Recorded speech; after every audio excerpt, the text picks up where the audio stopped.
네, 안녕하세요. 더블업 시작하겠습니다. 오늘은 김홍범 본부장님 모시고 시장 이야기 들어보겠습니다. 어서 오세요. 어서 오세요. 야, 근데 진짜 오랜만입니다. 예, 오랜만에 뵙습니다. 얼마 만이죠? 뭐 한 10년 됐나? 한 5년 정도 된 것 오래됐네요. 같네요. 두 분 원래 보니까. 예, 예. 뵙던 제 사이세요? 고객이죠. 아, 시장 이야기 해야죠. 예. 질문 막 드려도 되는 건가요? 아, 그러면? 그럼요. 네. 맡기진 마시고요. 네, 국내 증시가 매일 신기록을 세우고 있습니다. 예. 뭐 7,000p, 8,000p 이런 얘기도 나오고 있는데 예. 본부장님께서는 예. 7,000p 넘어서 8,000p까지도 계속 달릴 수 있을 거라고 보시나요? 예, 그렇게 보고 있고요. 네. 사실 이 부분은 이제 큰 그림에 대한 얘기라서 개별 섹터나 개별 종목에 대한 이야기보다도 좀 더 중요할 수 있기 때문에 이따가 제가 차트를 보여드리면 좀 간단하게 설명을 드리려고 합니다. 네. 자세히 설명드리려고 하고요. 네. 일단 결론부터 말씀드리면 저는 이제 코스피가 현재 레벨에서도 최소한 20% 이상은 올라갈 상승 여력이 있다라고 생각을 합니다.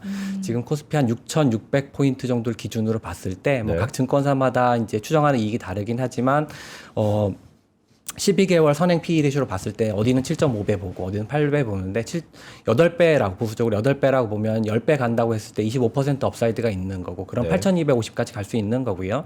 예를 들어 지금 7.5배라고 그러면 10배 간다고 했을 때 33% 업사이드가 있는 거 그러면 이제 8,800까지도 가능한 거죠. 그래서 지금 올해 들어서 코스피가 현재까지 한 57% 정도 상승을 했는데 네. 물론 저도 연초에는 이렇게 빨리 올라갈 거라고 전혀 생각하지 못했습니다. 근데 어쨌든 안 와본 레벨에 가 있으니까 사실 익숙하지 않다 보니까 이게 맞나 이거 겁난다 이렇게 네. 생각을 하실 수 있는데 제가 이제 강조해서 말씀드리고 싶은 부분은 그동안 이익도 굉장히 많이 상향 조정이 됐어요. 그래서 지금도 8배인 거 아닙니까? 네. 그래서 그런 측면을 생각하시면 그러니까 코스피가 굉장히 내실 있는 상승을 해왔다. 이제 이렇게 보시면 될 것 같고요.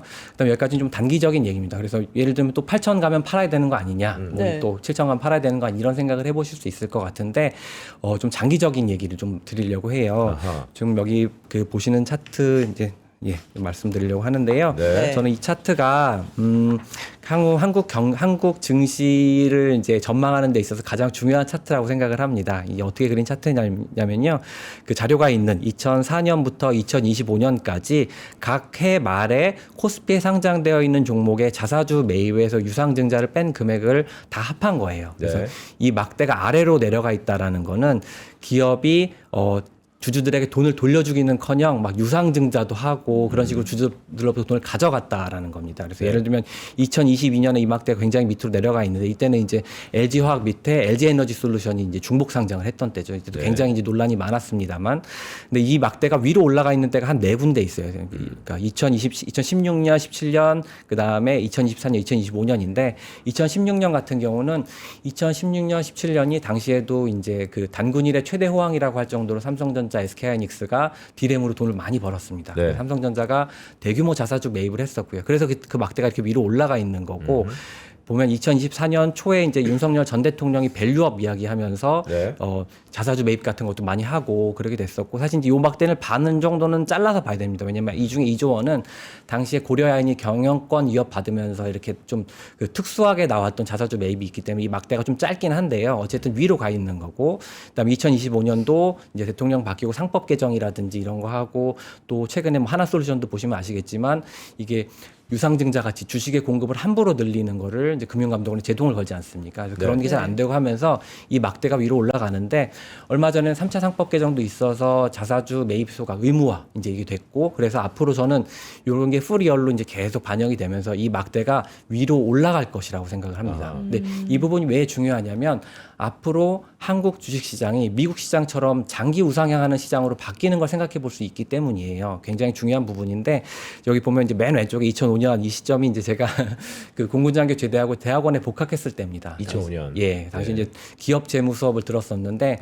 당시 교수님이 하신 말씀이 전 지금도 이제 기억에 남는데 어떤 말씀을 하셨냐면 그 너희들 그 주식시장이 자금을 조달하는 통로라고 일반적으로 생각을 하고 있지만 그거는 자본이 축적되지 않은 개발도상국에서 일어나는 일이고 미국 시장은 이미 그 배당과 자사주 매입 수각을 통해서 주주들에게 돈을 더 많이 돌려주고 있다. 그러니까 주식시장이 주주들로부터 돈을 가져가는 통로가 아니라 전달해 주는 통로라는 거예요. 근데 생각해 보시면 2024년 말 그때 이제 코스피가 2,399에서 끝났고 그해 이제 12월에는 계엄도 있었고 근데 당시만 해도 국장 탈출은 지능순이란 말 굉장히 많이 했습니다. 네. 저도 이제 국내 주식 운용하면서 나도 직업을 바꿔야 되는 건가 이런 생각이 심각하게 할 정도로 그랬었는데 왜 국장 탈출이 지능순이고 왜 사람들이 미국 시장으로 갔나라고 생각을 해보면 미국 시장의 매력이라는 걸 생각해보면 주식을 샀다가 좀 빠져서 물려도 네. 그 자사주 매입 소각이라는 카드가 있습니다. 자사주 매입 소각은 그러니까 이익이 그대로라도 이 분모가 되는 주식 수가 줄어들기 때문에 매입 소각을 하면 그 EPS가 늘어나요. 그러니까 주식수가 반으로 줄어들면 EPS는 2배로 늘어나지 않습니까? 이익은 그대로라도. 네. 그래서 EPS가 늘어나기 때문에 원금을 회복하는 데까지 걸리는 시간도 짧고 그다음에 배당도 많이 주고 그다음에 뭐 중복 상장 같이 해서 주주들 뒤통수 치는 일도 없기 때문에 사실 미국 시장이 계속 그런 식으로 되면서 장기 우상향을 했던 건데 네. 저는 이제 한국 시장이 앞으로 이제 그렇게 되는 그림이라고 생각을 하고 있고요. 그다음에 두 번째로는 요 차트입니다.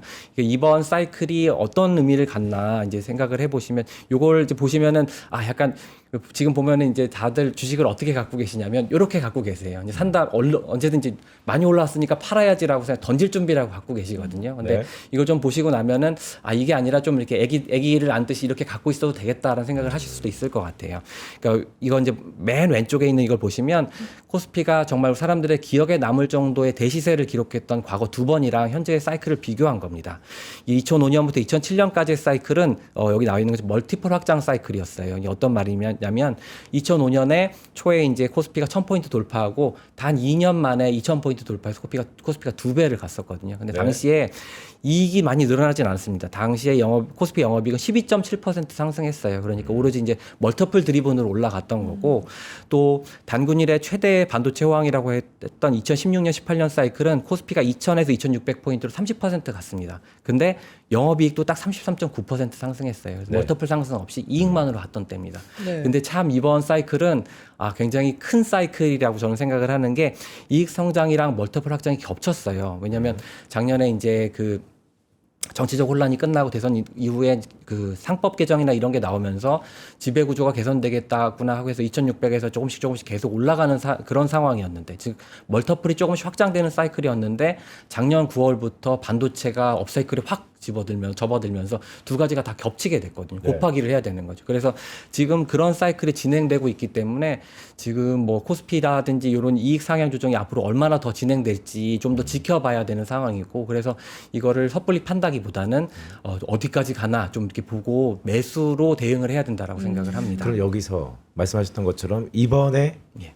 상승이 예. 이익과 멀티플의 그쵸? 혼합인데 예.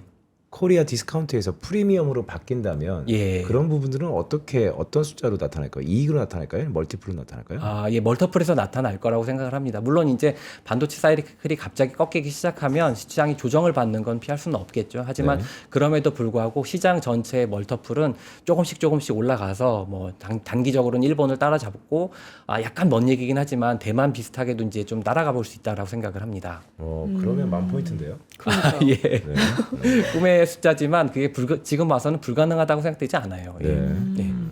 그럼 개별 종목 질문도 좀 드리고 싶은데 예. SK하이닉스 보면 오늘도 상승을 하고 있어요. 예. 근데 SK하이닉스 투자의견 하향 리포트가 예, 맞습니다. 최근에 나왔잖아요. 그러면 130만 원을 생각하시는 분도 있고 200만 원을 생각하는 리포트도 있는 건데 예. 본부장님은 어느 쪽에 조금 더 무게를 예. 실어주실 건가요? 네. SK하이닉스를 좋게 보고 또 많이 갖고 있는 저 같은 매니저 입장에서는 다른 의견이 있는 리포트가 나오면 내가 뭘 놓쳤나 싶어서 그걸 되게 찾아보게 되죠. 그래서 이번에 나온 리포트도 이제 잘 읽어봤습니다. 그래서 보면은 저는 좋은 리포트라고 생각을 하고요. 그게 왜 그러냐면 사실 반도체가 아무리 이렇게 좋다고 하지만 사이클 산업이란 속성 자체는 변하지 않았거든요. 그래서 이익이 줄어들진 않아도 상승세가 둔화되는 것만으로도 주가는 정점을 치고 하락을 하게 됩니다. 네. 그래서 근데 최근에 주식시장에 진입하신 개인 투자자분들은 이런 거에 좀 익숙하지 않으세요. 아니 이익이 하락하지도 않았는데 주가가 빠진다고 약간 그렇게 생각을 하시는 면이 있어서 앞으로 우리가 다들 환호하는 분위기지만 뭘 유심히 봐야 되나 그런 부분을 환기시켜준 측면에서 굉장히 좋은 리포트였다라고 생각을 하고요. 네. 이제 중요한 건 이제 언젠가는 주가가 빠지지 않겠습니까? 그래서 언젠가는 그 리포트가 맞을 텐데 언젠가는 주가가 빠지나요? 언젠가는 빠지겠죠. 그래요? 저는 언젠가 빠질 거라고 생각을 하고 있습니다. 예, 그렇지만 이제 더 즐기고 빠지느냐, 더 즐기고 파느냐, 지금 파느냐의 문제겠죠. 그래서 네. 그런 측면에서 좀 생각을 해보면 사실 반도체 사이클의 정점을 사전에 정확히 알기는 굉장히 힘듭니다. 왜냐하면 나쁜 뉴스가 나와서 빠지는 게 아니라 더 좋은 뉴스가 드문드문 나오고 안 나오면서 조금씩 주가가 하락을 하게 되고 당시에는 긴가민가 하다가 한 두세 달 정도 지난 다음에서야 그때가 정점이었구나 네. 그렇게 보통 생각을 하게 되거든요. 이제 부끄럽지만 매니저인 저도 그렇게 했었습니다. 그렇게 했었는데 그래서 정황적인 증거를 가지고 지금 사이클이 어느 정도 왔나라고 이제 생각을 해볼 수 있을 것 같은데요. 일단 그러니까 사이클의 길이 그다음에 사이클의 강도 이 두 가지 측면을 생각을 해봐야 될 텐데 사이클의 길이라는 측면에서는 이제 그 반도체 사이클이 보통 한 1년에서 좋으면 1년에서 1년 반 정도 가거든요. 근데 작년 9월부터 시작했으니까 지금 한 8개월째입니다. 그래서 아직 사이클의 끝을 이야기하기는 약간 이런 게 아닌가 뭐 이렇게 생각을 해볼 수도 있고요. 두 번째는 사이클의 강도인데요. 요거 관련해서 좀 재밌는 일들이 많이 있는 게 저는 사실 이제 작년 9월에 반도체가 업사이클에 진입했다라고 했을 때 이 게임은 해본 게임이다라고 생각을 했어요. 무슨 말이냐면 오징어 게임2 보시면 이정재 배우가 난 이 게임을 해봤어요라고 네. 얘기하잖아요. 그래서 저도 나도 해본 게임이다라고 생각을 했는데 이제 와서는 업계에서 들려오는 얘기들 들어보면 해본 게임이 아니라 훨씬 더 강한 게임인 것 같습니다. 어떤 얘기냐면 삼성전자가 반도체 사업부만 있는 건 아니고 거기 뭐 TV 사업부도 있고 뭐 핸드폰, 스마트폰 사업부도 있고 이렇게 있잖아요. 근데 이제 들려오는 얘기를 들어보면은 예를 들면 뭐 스마트폰 사업부의 법인 고객, 그다음에 TV 사업부의 법인 고객 이렇게 이쪽에서 그쪽이 그렇게 얘기를 한대요. 야, 너희 이제 메모리 사업부랑 같은 회사잖아. 근데 우리 지금 서버 디램 구하는 게 너무 힘들어. 그러니까 니네가 좀 같은 회사니까 얘기해서 서버 디램 좀 약간 싸게 좀 구해주면 우리가 우리 법인 스마트폰 다 갤럭시로 바꿀게. 또는 우리 회사 모니터 다 삼성전자로 바꿀게. 이런 식으로 접근을 해온다라는 거예요. 네. 그러니까 일종의 인질 마케팅인 거죠. 근데 이러한 거는 사실 그 2016년, 17년 단군 일에 제일 좋았다는 그런 사이클에서도 없었습니다. 네. 그리고 최근에 반도체 디램 가격 엄청나게 올라오면서 중국의 중저가 스마트폰 업체들이 모델 출시 계획을 포기한다던가 있었는데 이건 2016년, 17년에도 없었거든요. 그래서 이런 좀 간접적으로 이런 그 증거들을 보면은 지금의 사이클이 훨씬 좀 강하구나라고 생각을 해볼 수 있고 추가로 이제 이게 AI가 기업의 흥망성쇠뿐만 아니라 국가의 안보도 좌우하는구나라고 생각을 해볼 수 있는 게 이번 미국 이란 전쟁에서도 그 미국이 이제 뭐 클로드라든지 그런 걸 엄청나게 사용해서 사실 전쟁 시작하자마자 이란의 수뇌부들을 제거하고 시작했잖아요. 네. 그래서 정말 이게 기업의 흥망성쇠 정도가 아니라 국가의 안보를 좌우하는 필수 인프라, 뭐 또 도로, 전기, 수도 같은 필수 인프라로 인식이 되기 때문에 이게 좀 꺾이려고 그러면 좀 시간이 좀 이 사이클 길어지겠구나 우리가 생각했던 것보다 길어지겠구나 그 이야기는 우리가 좀 즐길 것들이 좀 더 남아 있구나 좀 이렇게 생각을 하고 있습니다. 그러니까 즐길 것들이 남아 있다. 우리의 SK하이닉스와 삼성전자의 지금까지 시세를 보면 다시 한번 가슴이 뜨거워지는 그런 멘트인데 변수가 있다면 뭘까요? 변수요. 예. 그 얘기 이따 좀 말씀을 드리려고 했었는데, 제가 좀 걱정하는 부분은 이제 인플레이션과 금리입니다. 사실 이제 오늘 새벽에 그 아랍에미리트가 오펙이랑 오펙 플러스 탈퇴했다라는 얘기나 아마 이제 증산을 하려고 탈퇴한 거겠죠. 그러면 이제 인플레이션 압력이 좀 낮아질 수 있으니까 걱정을 좀 덜 수는 있는데, 이게 좀 분야는 다르지만 뭐 선박이라든지 아니면 뭐 대규모 정유학 플랜트라든지 이런 건 만드는데 워낙 많은 돈이 들어가기 때문에 그 조달을 해야 되고 대규모 자금 조달을 해도 금리가 중요합니다. 근데 중요한 게 이런 거 할 때 금리가 좀, 그러니까 조달이 쉽지 않대더라. 금리가 좀 조달 금리가 높아진다. 이런 얘기가 들려오면 관련된 주식들이 굉장히 단기간에 조정을 크게 받는 경우가 있거든요. 그래서 제가 20년 전에 업계에 들어왔는데 당시에 조선 업계도 단군 일에 최대 호황이었어요. 매일 정말 최대 수주 공시가 나오고 그랬었는데 조선업 호황의 끝이 언제 났었냐면 지나고 나서 알게 됐지만 2008년이 이제 금융위기였고 2007년 말에 유럽에서 선주들이 선박을 지으려고 파이낸싱을 하는데 금융 조달하는데 조달이 쉽지가 않다. 이 금리가 계속 올라가고 있다라는 얘기가 나오는 거예요. 그래서 당시에는 뭐 그래도 중국이 고성장하는데 그럴 리가 있겠어라고 생각을 했는데 지나고 나면 그 금리 조달에서 어려움이 생기면서 이제 그런 일이 그 사이클이 정점을 치고 내려갔는데 이번 데이터 센터 사이클도 마찬가지입니다. 사실 워낙 돈이 많이 들기 때문에 조달을 하는데 뭐 오라클은 말할 것도 없고 오라클 사정이 안 좋으니까 뭐 채권 발행 엄청 많이 하고 천하의 구글마저도 채권을 발행해서 이제 조달을 하고 있거든요. 물론 천하의 구글이기 때문에 구글이 발행하는 채권은 굉장히 잘 팔린다고 합니다. 싼 금리로 팔린다라는 거죠. 근데 그럼에도 불구하고 약간 유가나 이런 것들이 빨리 내려오지 않고 이런 인플레이션이 계속되고 하면 조달 금리가 높아지니까 그럼 데이터 센터 많이 지을 줄 알았는데 100개 지을 줄 알았는데 한 80개 짓는 거 아니야? 이런 부정적인 기대만 좀 시장에 통용이 돼도 그 주가가 좀 단기간에 빠르게 조정을 받을 수 있기 때문에 저는 인플레이션과 금리는 유심히 보시는 것이 필요하다고 생각합니다. 금리. 예. 말씀해주신 내용도 너무 흥미롭게 듣고 있는데 시간이 얼마 안 남아서 예. 더 자세히 여쭤보고 싶은데 또 나와 주실 거죠? 아, 예, 감사합니다. 네. 예. 마지막 질문을 드리고 싶어요.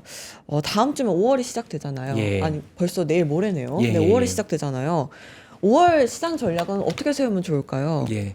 아마 또 이제 시장의 레벨 관련해서 이제 그 어떤 불안함이나 너무 익숙하지가 않으니까 이제 그런 얘기들이 많이 있어요. 저는 이제 최근의 장세를 비유하자면 용수철이 세게 눌렸다가 세게 누르던 힘이 없어지면서 용수철이 확 솟구쳤다라고 생각을 하고 있어요. 이제 그 용수철을 누르던 힘은 이제 아시는 것처럼 미국 이란 전쟁이었죠. 근데 네. 이제 트럼프 대통령이 이란 이 전쟁을 계속할 생각이 없다는 게 너무 명확하게 보여서 이제 이 걱정은 좀 안 하셔도 될 것 같고, 근데 중요한 부분이 3월부터 한 달 넘게 주식시장이 계속 급등락을 반복했지 않습니까? 네. 근데 그 기간 사이에 우리가 좀 놓친 것들이 그 사이에 코스피의 이익 체력이 굉장히 많이 향상이 됐습니다. 각 기업들의 이익이 굉장히 많이 상향 조정이 돼서 삼성전자 기준으로 말씀드리면 2026년 영업이익 추정치가 작년 말에는 90조 원이었어요. 네. 근데 1월에는 160조 원이 됐고 2월에 180조 원, 3월에 200조 원이 됐고 지금 오늘 기준으로 310조 원이 됐습니다. 네. SK 하이닉스도 같은 속도로 올라갔고요. 요즘 난리인 뭐 전력기기라든지 조선, 방산 다 이제 그렇게 될 것 같아요. 이제 그렇게 이익이 빨리 올라가고 있으니까 지수 레벨이 못 본 레벨이라고 생각해서 불안해하지 마시고 이익이 굉장히 많이 올라가는구나 이런 거 생각하시면서 조정받아도 너무 이렇게 겁내지 마시고 좀 매수로 대응하시는 걸 추천드립니다. 이게 아직도 기억에 남아요. 이렇게 갖고 있지 말고 네, 애기한테 매수. 네. 좀 안고 있는 게 좋을 것 같아요. 예. 네, 감사합니다. 오늘 김홍범 본부장님과 함께했습니다. 고맙습니다. 네, 감사합니다. 고맙습니다. 자, 오늘 되게 뜻깊은 얘기였습니다. 네. 이익이 좋아지고 금리를 유심히 봐라 이런 말씀 주셨는데요. 우리 시장 간단히 브리핑 해볼까요? 네, 지금 코스피 0.04% 상승하고 있고요. 코스닥은 약보합권에서 머물고 있습니다. 오늘 오후장 어떨 것 같아요? 오후장 불기둥? 불기도. 자, 여전히 우리 기업들은 돈을 번다 그러고요. 실적 시즌입니다. 실적에 대한 기대감이 여전히 지속된다라는 말씀도 드립니다. 네, 저희는 내일 다시 찾아뵙겠습니다. 고맙습니다. 고맙습니다.